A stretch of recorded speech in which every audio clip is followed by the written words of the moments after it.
everyone, welcome to the third prose unit in your syllabus called Two Stories About Flying. This prose is divided into two parts.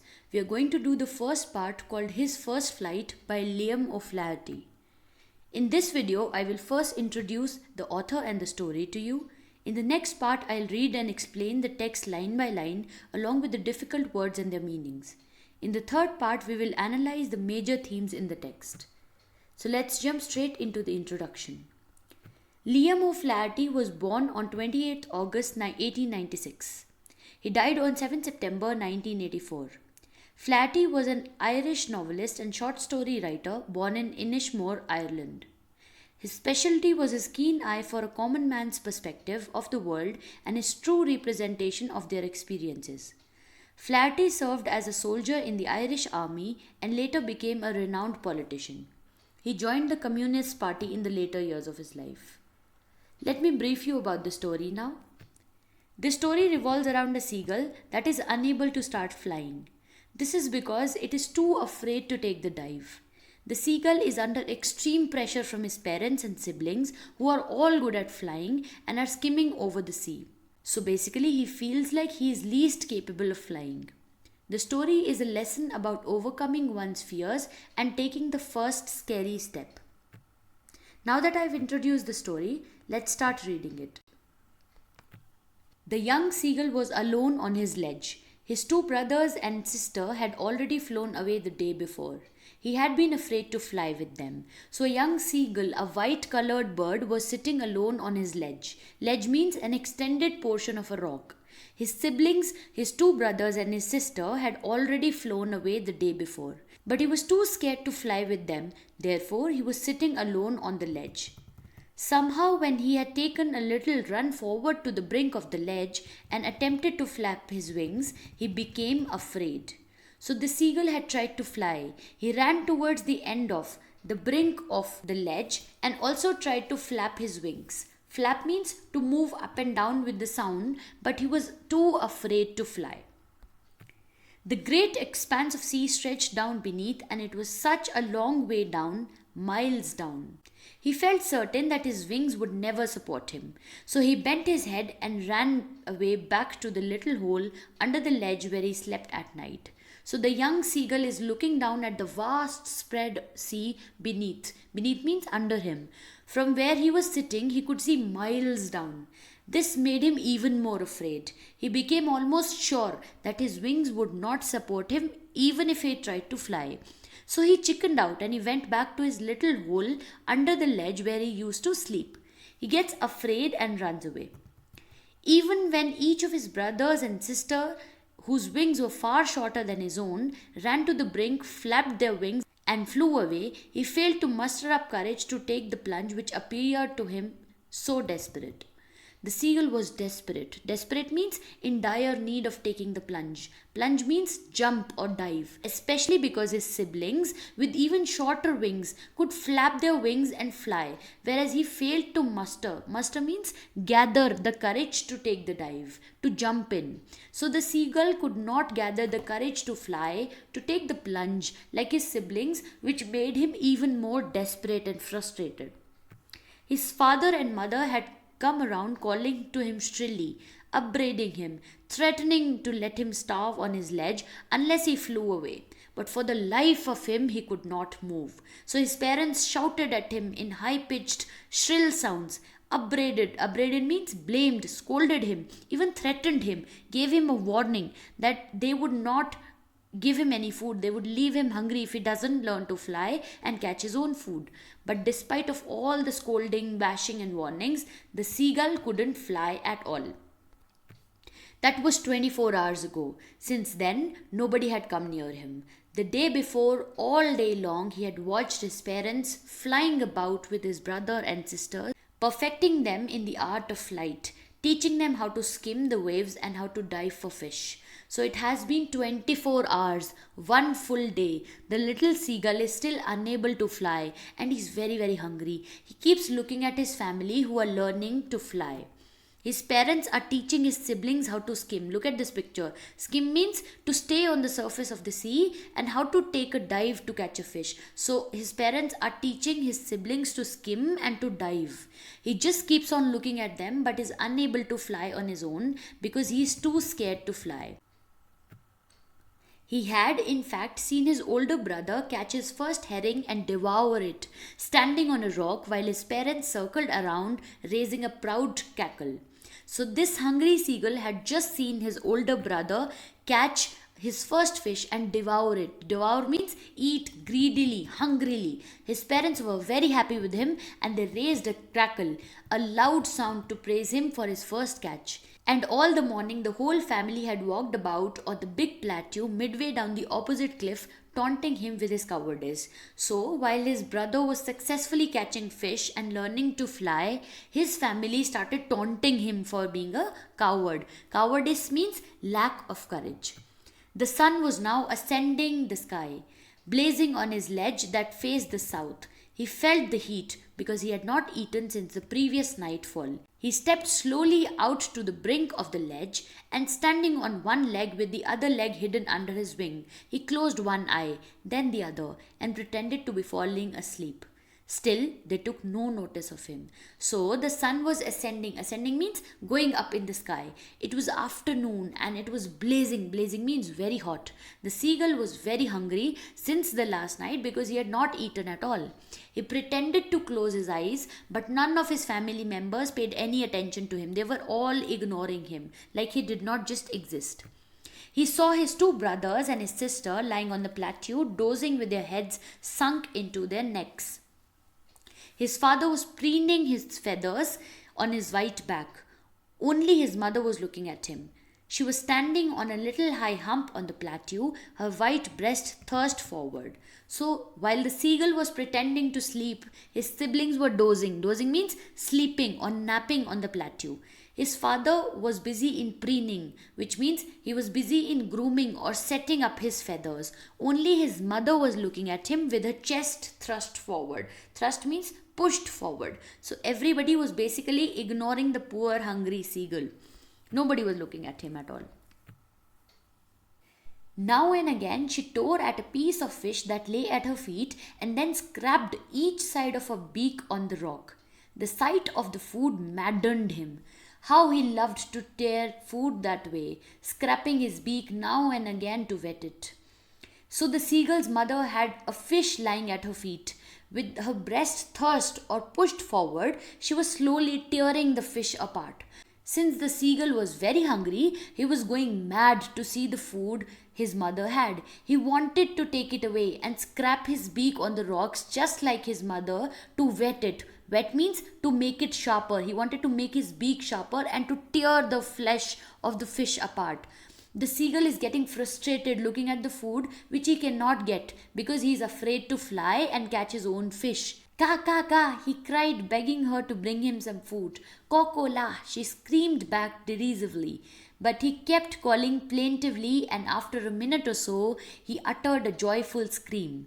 So as the seagull was very hungry, he started begging his mother, crying in a shrill voice to fly to him and give him some food.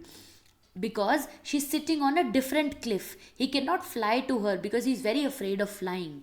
So she screamed back derisively or in a mocking manner. She's mocking him, she's making fun of him so that he starts to fly on his own and gets his own food. But he kept calling her plaintively. Plaintively means in a sad, sorrowful tone.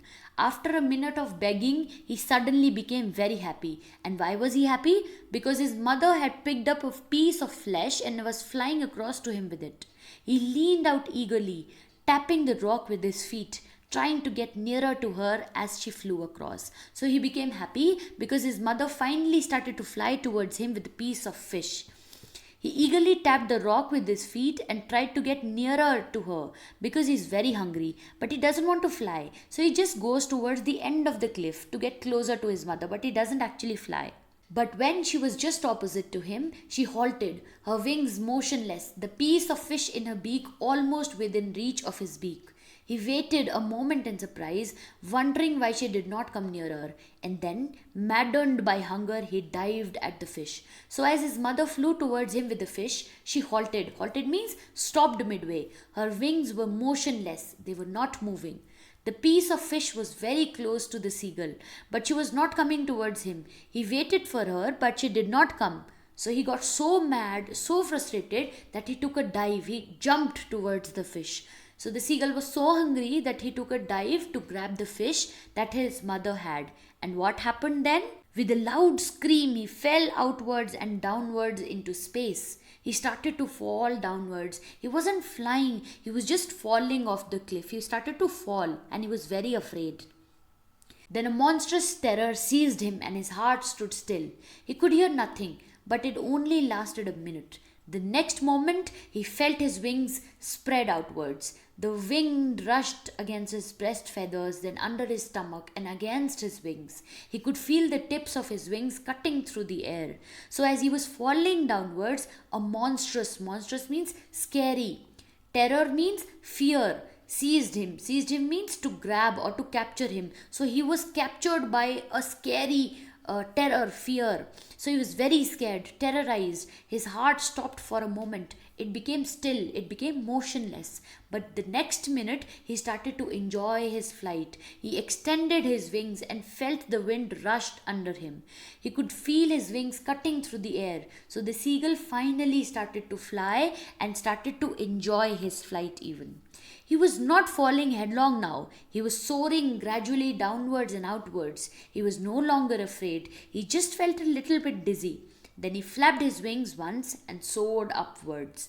Headlong means head first. So the seagull was not falling now. He was soaring. He was flying downwards and outwards. His fear had gone away completely. He was not scared of flying now. So he extended his wings and started to fly in the upwards direction.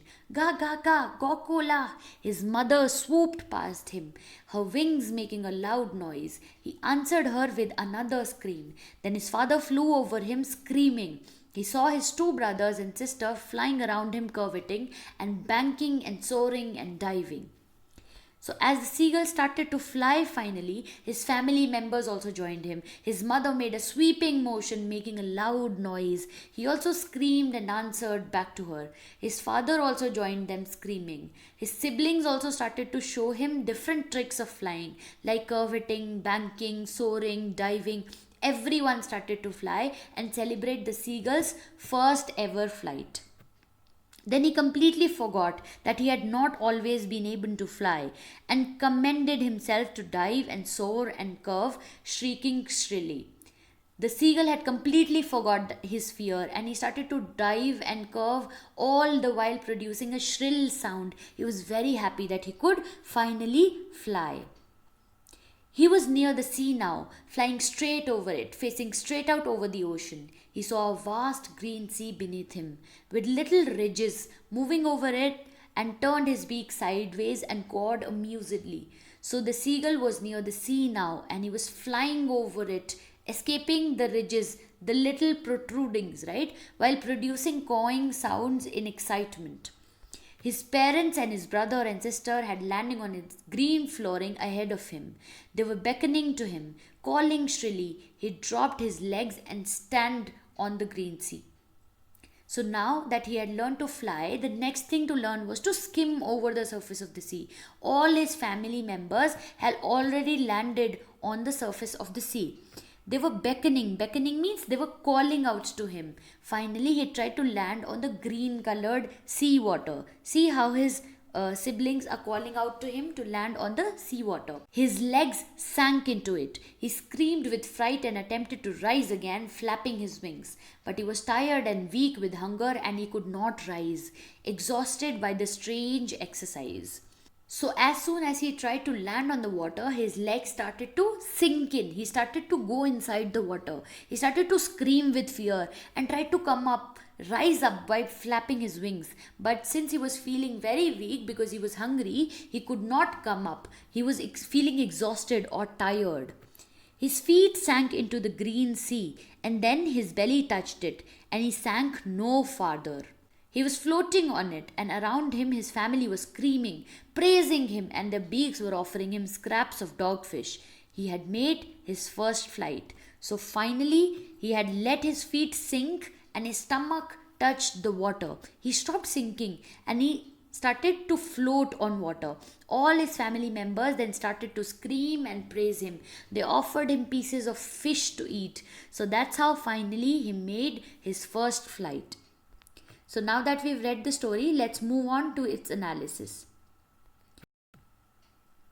Let's discuss the major themes in the story. The first theme is courage. Courage is one of the most important traits that a creature must possess. One should be brave and face the adverse situations with courage. The author wants to emphasize that the only way to overcome a problem is to face it directly without trying to escape from it. The second theme explored in the story is taking the first step. The first step is often the hardest because our mind is busy thinking about the pros and cons, the positives and the negatives of any situation. Sometimes it is best to just let go and dive, to jump straight into the problem, to take the leap of faith. If we keep on thinking too much, it becomes impossible for us to take that first step, to start something new. So sometimes we just have to let go and take that first step. The third theme is faith. One needs to have faith in themselves. We need to believe that we can do it. It is the biggest motivation one can get. If you lack faith in yourself, nobody can convince you to do anything in your life. Therefore, it is very important to have faith or belief on yourself. The fourth and the final theme is success and failure. Success and failure are like two sides of the same coin. Sometimes you win and sometimes you lose. But what is most important is that you should give it a try. Those who try might succeed, but those who never try would always fail. It is therefore futile. Futile means useless to keep thinking about failing because you cannot control it. So the gist of this theme is that we should not think about success and failure, but we should try and overcome our fears by trying everything out. So that's it for the story. Thank you.